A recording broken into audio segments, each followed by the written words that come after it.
इस कंटेंट पे बात करेंगे जो कि बहुत सी परीक्षाओं में पूछे जाते हैं, खासकर सिविल सर्विस एग्जाम हो या इंटरव्यू हो, उसमें विशेष रूप से पूछे जाते हैं कि विधानसभा, लोकसभा, राज्यसभा, विधान परिषद में क्या अंतर है।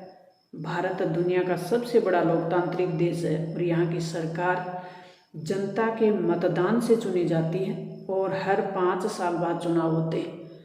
तो बहुमत के आधार पर सरकार बनाई जाती है और हमारे देश की जो राजनीति है और राजनीतिक जो गणित है उसे लेकर ज़्यादातर लोग कंफ्यूज हैं और आखिर समझ नहीं पाते कि लोकसभा और विधानसभा में क्या अंतर है, लोकसभा और राज्यसभा में क्या अंतर है, विधानसभा और विधान परिषद में क्या अंतर है।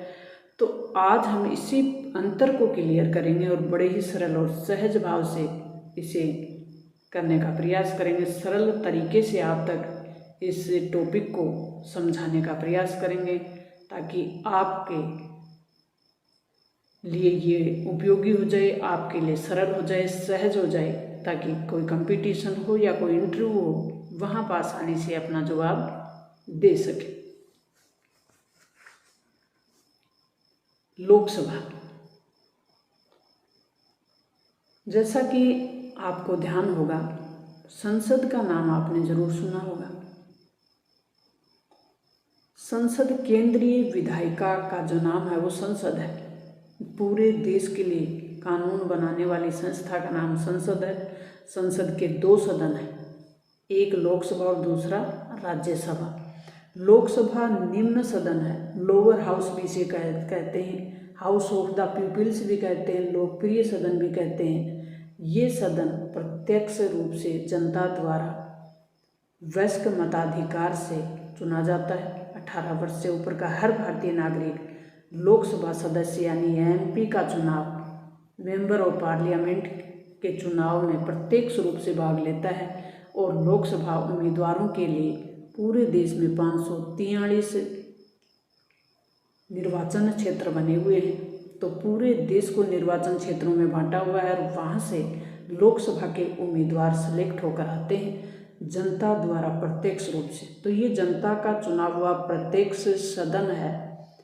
ये इसका कार्यकाल सामान्यतः 5 वर्ष है, उससे पहले भी भंग हो सकता है, लेकिन ये स्थायी सदन नहीं है। दूसरा जो संसद का सदन होगा राज्यसभा, वो स्थायी सदन होगा। तो हम आगे बात करें।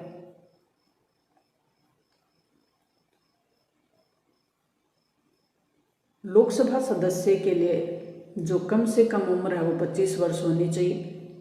लोकसभा के सदस्य चुनकर आते हैं, वो ही अपने में से सामान्यतः एक नेता को सेलेक्ट करते हैं। वो देश का प्रधानमंत्री होता है। जो दल बहुमत में होता है वही अपना एक नेता चुनकर राष्ट्रपति के सामने पेश करते हैं। राष्ट्रपति उनकी नियुक्ति कर देते हैं प्रधानमंत्री के रूप में। अब मंत्रिपरिषद अपने कार्यों के लिए लोकसभा के प्रति ही उत्तरदायी होती है। तो मंत्रिपरिषद के कार्यों पर नियंत्रण रखने का काम भी लोकसभा ही करती है। धन विधेयक पर या धन है उस पर नियंत्रण रखने का काम भी लोकसभा ही करती है, क्योंकि ये लोकप्रिय सदन है, जनता का चुना हुआ प्रत्यक्ष रूप से सदन है। राज्यसभा, इसे state of council of state या अपर हाउस भी कहते हैं। ये राज्यों की परिषद है। किसकी परिषद है? राज्यों की। अब ये शब्द क्यों यूज किया गया, लास्ट में आपको बड़े ही एक समरी के रूप में मैं बताने का प्रयास करूँगी।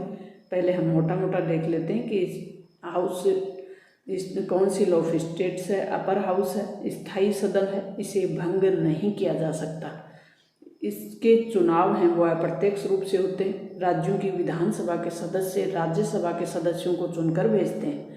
इनके चुनाव की जो पद्धति है वो है आनुपातिक प्रतिनिधित्व की पद्धति। इसमें अधिकतम 250 सीट हैं, 238 सदस्य चुने जाते हैं, 12 सदस्य राष्ट्रपति द्वारा मनोनीत किए जाते हैं। और ये किसी भी राज्य में राज्यसभा के जो सदस्यों की संख्या है वो वहाँ की आबादी यानी जनसंख्या के अनुसार होगी।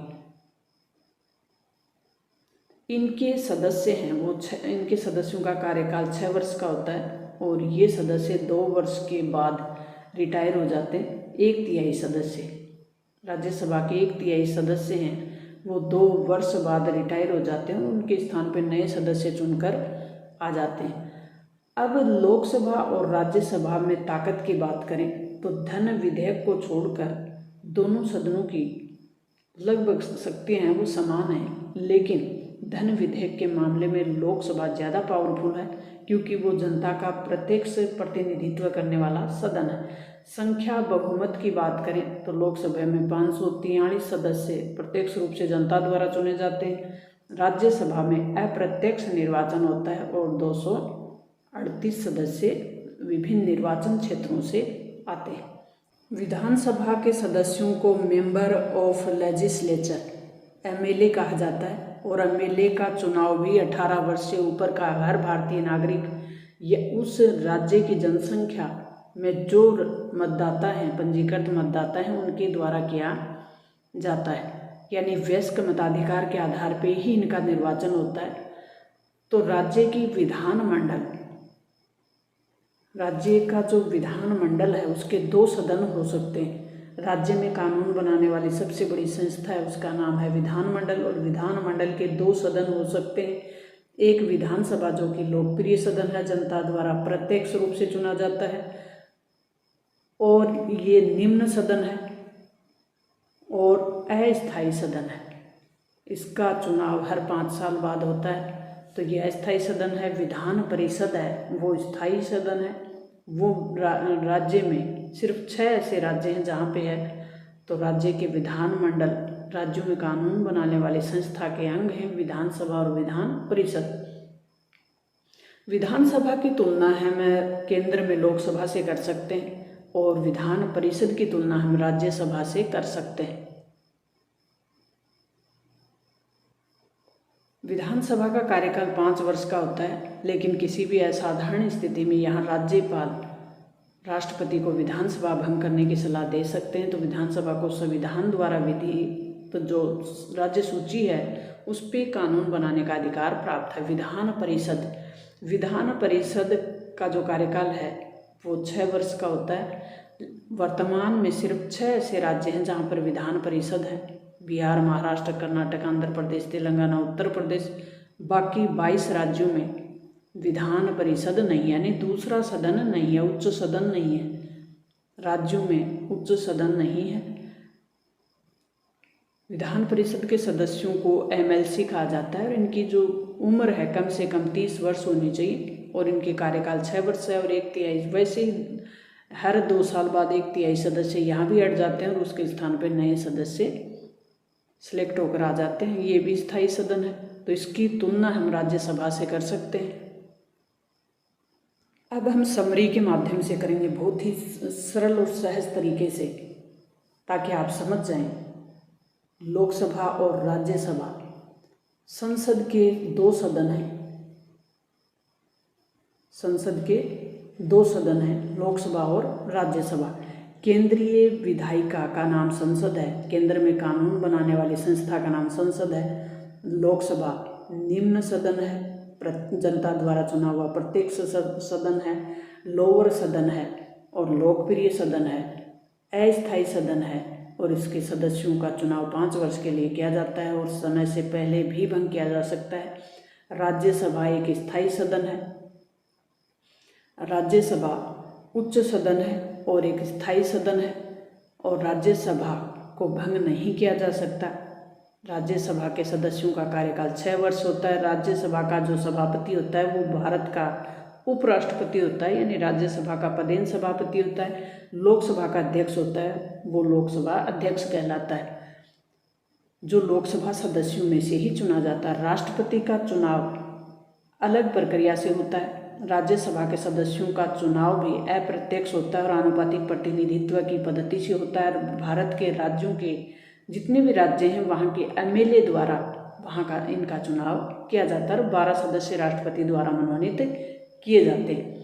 अब भारत में संघीय शासन व्यवस्था होने के कारण केंद्र और राज्यों के बीच शक्तियाँ बटी हुई होती हैं। तो केंद्र और राज्य दोनों ही जगह संसदीय शासन पद्धति को अपनाया गया है। केंद्र में कानून बनाने वाली संस्था का नाम संसद है, वैसे ही राज्यों में कानून बनाने वाली संस्था का नाम विधानमंडल है। विधानमंडल है। और विधानमंडल के 2 सदन हो सकते हैं, एक तो विधानसभा और एक विधान परिषद। विधान परिषद सिर्फ 6 राज्यों में है, सभी राज्यों में नहीं है वर्तमान में। विधान परिषद की तुलना हम राज्यसभा से कर सकते हैं और विधानसभा की तुलना हम लोकसभा से कर सकते हैं। सेम वैसी ही कंडीशन है। विधानसभा का कार्यकाल 5 वर्ष का हो सकता है, सामान्यतः होता है, पहले भी भंग किया जा सकता है। विधानसभा एक अस्थायी सदन है, जनता द्वारा प्रत्यक्ष चुनाव हुआ सदन है। लोकसभा और विधानसभा, केंद्र में लोकसभा और राज्यों में विधानसभा का धन विधेयक पर प्रत्यक्ष नियंत्रण होता है। धन विधेयक सबसे पहले केंद्र में लोकसभा में और राज्यों में विधानसभा में ही रखा जाता है। विधानसभा को भंग किया जा सकता है, भंग किया जाता है 5 साल से पहले भी किया जा सकता है। सामान्यतः 5 साल का कार्यकाल है। विधान परिषद स्थायी सदन है, इसको भंग नहीं किया जा सकता। तो अब हमने बहुत ही सरल और सहज तरीके से आपको समझाने का प्रयास किया है। एक बार में समझ में नहीं आए तो दूसरी बार देख लें। मिलते हैं इसी प्रकार के महत्वपूर्ण कंटेंट के साथ। तब तक थैंक्स, ऑल द बेस्ट।